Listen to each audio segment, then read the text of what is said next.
Hello, manifestors. So I usually get my video ideas based on the questions that you are asking me. And today is no different. I've got a question from a follower on Instagram. So this is what this video is going to be about. What does it mean to think from your desire? If you are new here, please be sure to subscribe. If you are not subscribed yet, like the video, comment, and share if you can, so more people like you can become master manifestors.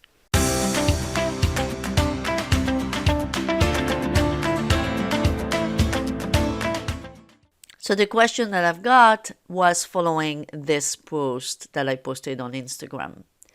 Keep in mind that when you are trying to figure out how and when your desire will manifest, you are thinking of your desire. But to manifest your desire, you must think from your desire, not of your desire. So someone on Instagram asked me to expand on this idea. So first of all, I've noticed, especially on Instagram, I have a lot of followers that apparently found this community of manifesting, but they have not read a single line from Neville yet, except for the quotes that I post on my Instagram account, maybe.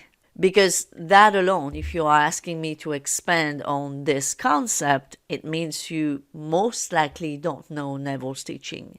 And we're not putting Neville Goddard on a pedestal or anything like that.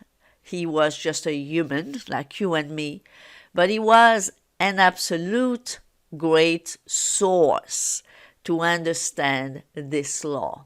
He didn't create the law, right? First of all, creation is finished. Nobody creates anything. But he is really a tremendous source to understand what this law really is. So if you are on Instagram, if you are on Facebook, if you are on YouTube, wherever you are, please read Neville Goddard. Start with the easiest books to read.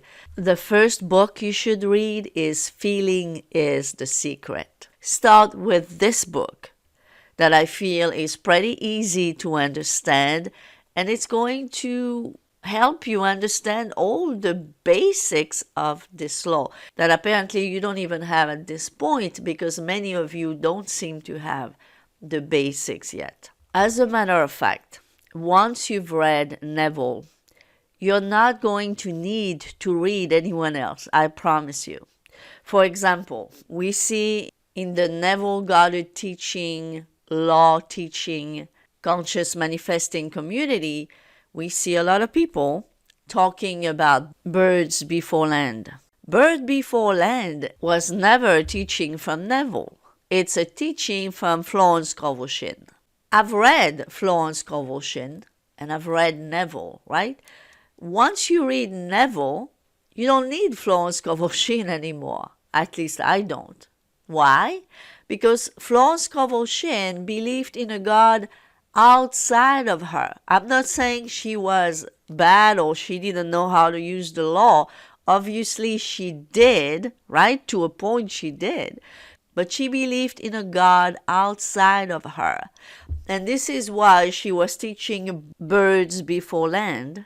Like, you need to focus on your bridges before you can focus on your end. Like, your bridges mean anything. Bird before land, that's what it was for her. It was signs. It was things like that. We don't care about that. I don't pay attention to my signs and my bridges when I manifest.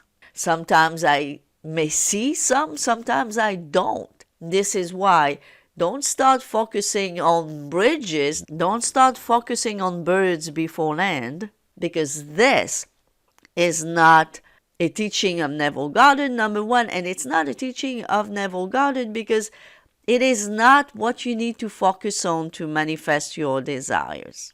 Okay? So let's make that clear, hopefully once and for all. And by the way, Once you understand what I'm going to discuss in this video today, you are going to understand why you don't ever focus on anything that is in between you and your desire.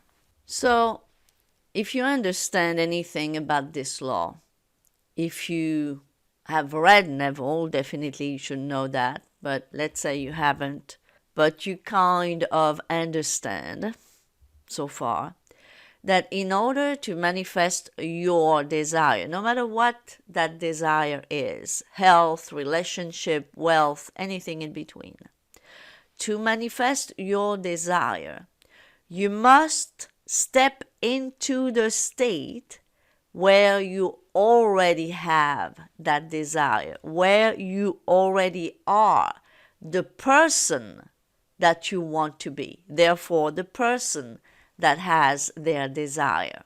This is the basics of the law.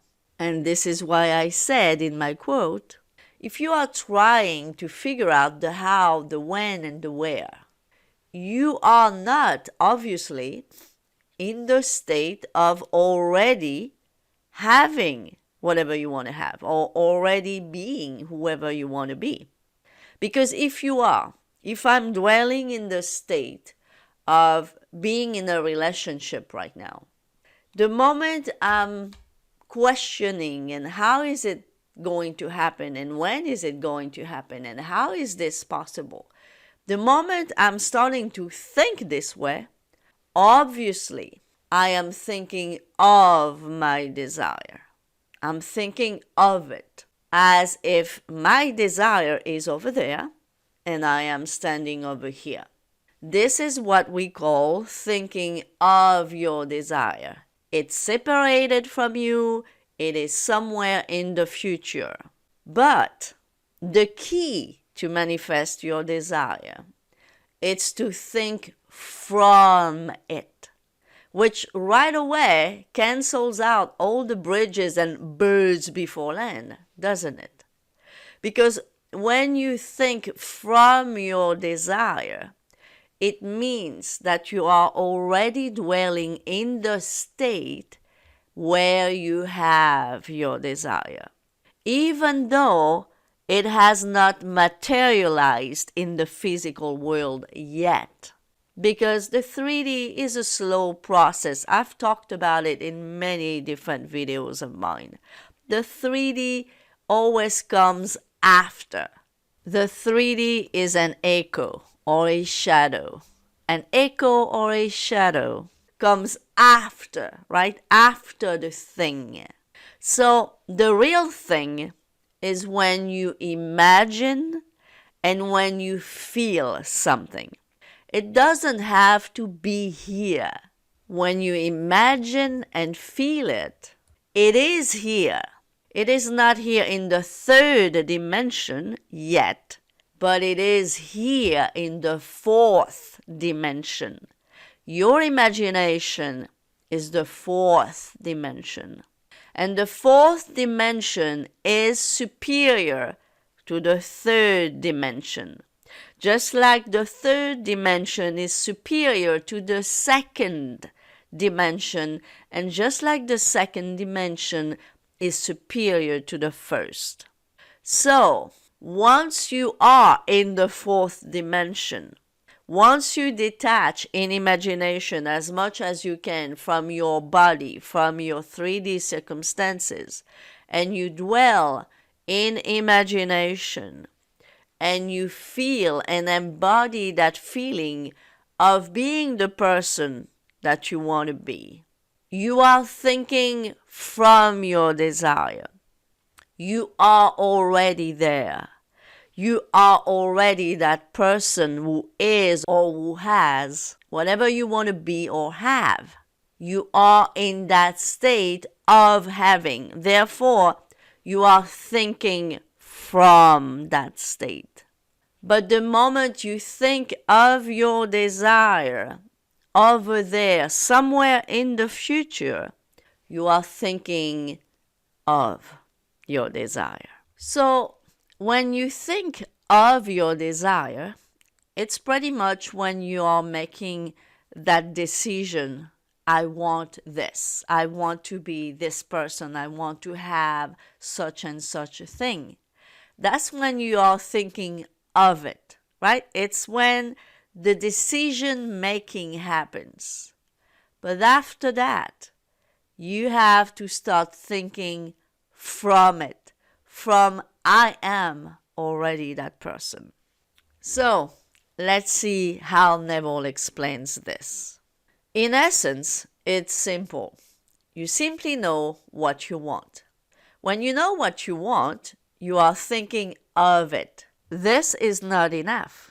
You must now begin to think from it.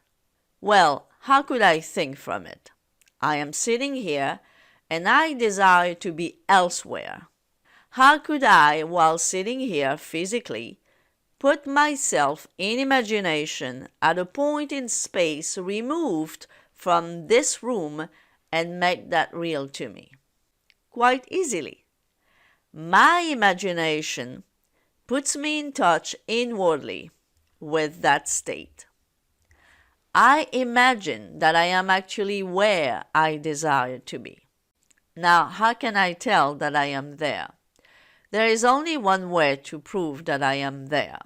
For what a man sees when he describes his will is as he describes it relative to himself.